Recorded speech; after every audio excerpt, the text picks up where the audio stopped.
বনের রাজা সিংহ। আর সেই বনেই কত রকমের জীবজন্তু বাস করে। সেই বনে বাঘ থাকে, হাতি থাকে, অনেক রকম জীবজন্তু থাকে, শেয়ালও থাকে। শেয়াল কিন্তু এতটাই ছোট প্রাণী, সে কিন্তু এই বাঘ সিংহকে ভয়ে ভয়েই চলে, যে তার মনে হয় যে কখন বাঘ সিংহ তাকে ধরে আবার না খেয়ে ফেলে। তো সেই জন্য বাঘ সিংহকে এড়িয়েই চলে। একদিন শেয়ালটি চারিদিকে ঘুরতে বেরিয়েছে, কোথাও সেরকম খাদ্য পায়নি।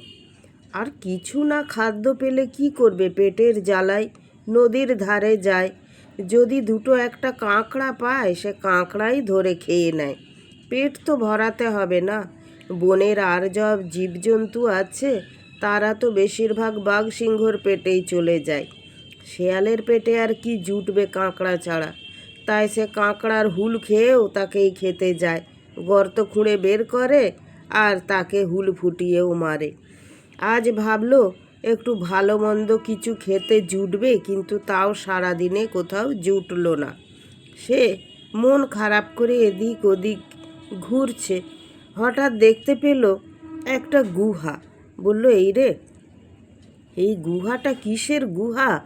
আমি তো দেখিনি। দেখি গুহাটায় কি বাঘ সিংহ কেউ আছে নাকি? না হলে যদি অন্য জীবজন্তু থাকে তাহলে তো বেশ খাওয়া যাবে। গুহার কাছাকাছি যখন এসেছে, তখন দেখছে গুহার কাছে সিংহের পায়ের ছাপ। বলছে, ও বাবা, সিংহ মামা, তুমি এই গুহায় ঢুকে বসে আছো? সত্যি করেই একটি সিংহ সেই গুহার ভিতরে ঢুকে বসে আছে। সিংহটি ভাবছে, সারাদিন তো আমার কপালে কিছু জোটেনি, এই গুহার ভেতরে যে আসবে তাকেই আমি আজকে ধরে খেয়ে নেব, তাহলেই আমার পেটটি ভরে যাবে। সেই আশায় সে ওত পেতে বসে আছে যে কখন আসবে তার শিকার। এদিকে চতুর শিয়াল, সে তো বেটা দেখে ফেলেছে সিংহের পায়ের ছাপ। সে ভেতরে ঢুকতে গিয়ে বেরিয়ে পড়েছে। সিংহ কিন্তু কারোর একটা পায়ের শব্দ পেয়েছে, মানে কিছুটা ভেতরে এসেছিল আবার বেরিয়ে পড়েছে, বুঝতে পেরেছে। সে ভাবছে, তাহলে কি শিকারটা আমার কাছাকাছি এসেও চলে গেল, আমি আজকে আর খেতে পাবো না? এই রকম মনের মধ্যে দোটানা হচ্ছে। তখন শেয়ালটি ভাবছে, আমি একটা বুদ্ধি বার করি, আমি দেখি সত্যি করেই কি সিংহ বা বাঘ কেউ আছে ভেতরে। তাহলে কি করতে হবে, একটা বুদ্ধি বের করতে হবে। সে মাথায় ঠোক্কর দিয়ে একটা বুদ্ধি বের করে নিল। ইউরেকা, পেয়ে গেছি। তারপরে সে বলছে, আরে গুহা, আমি তোমার কাছে এলাম, অথচ তুমি আমার সাথে কথা বলছো না। তোমার সঙ্গে কিন্তু আমার কথা হয়ে আছে গুহা। আমি যখন তোমার কাছে আসব, তুমি আমাকে বলবে, এসো বন্ধু এসো। আমি যখন তোমার গুহা থেকে বেরিয়ে যাব, তখন তুমি বলবে, টাটা বন্ধু, টাটা। তাহলে আমাদের মধ্যে এত সুন্দর কথোপকথন হয়ে আছে, তুমি কেন আমার ডাকে সাড়া দিচ্ছ না, কোনো কথাও বলছো না? বলো, তুমি আমার সাথে কথা বলবে না গুহা? তখন সিংহটা ভাবছে, আমি যদি চুপ করে থাকি তাহলে তো শেয়াল ভাববে যে গুহাটা কথাই বলছে না। হয়তো আমি এই গুহার ভেতরে ঢুকে আছি বলে ভয়ে গুহাটা কথা বলতে পারছে না। তাহলে আমি একটু কথা বলে দিই। তখন সিংহ তার ভারী কি গলায় বলছে, এসো বন্ধু এসো। যেই বলেছে সেই গুহা তো গম গম করে উঠেছে।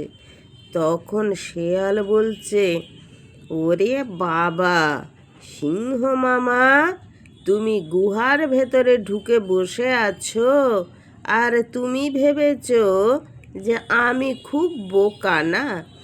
আমি গুহার ভেতরে ঢুকি আর তুমি আমাকে কড়মড়িয়ে চিবিয়ে খেয়ে ফেলো, তাই তো?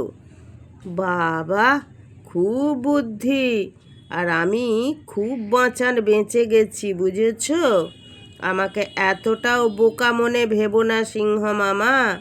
তুমি না পরিশ্রম করে গুহায় ঢুকে বসে থাকবে আর তুমি আমাকে চিবিয়ে খাবে, এতটাও সস্তা নয়। আমারও কিন্তু কিছু বুদ্ধি আছে ভাই। বাপের জন্মে এরকম শুনিনি যে গুহা কথা বলে, আর তুমি কি না গুহার হয়ে কথা বলে দিলে। তুমি যতই হতে পারো বনের রাজা, বুদ্ধি কিন্তু তোমার অনেক কম। আমি বনের রাজা নাই বা হলাম, আমাকে কি সবাই এমনি বলে চতুর শেয়াল? আমার কিন্তু একটু হলেও ঘটে বুদ্ধি আছে। তুমি রাজা হয়েই থাকো, আমি না হয় প্রজা হয়েই রয়ে গেলাম, কিন্তু এটা তো মানতেই হবে আমিও কিন্তু বুদ্ধিতে কম যায় না। হে হে হে বলে আর শেয়াল সেখান থেকে চলে গেল, তার পিতামাতার দেয়া প্রাণটি সাথে নিয়ে বেঁচে গেল। কেমন লাগলো গল্পটি অবশ্যই জানিও। সবাইকে অনেক ভালোবাসা।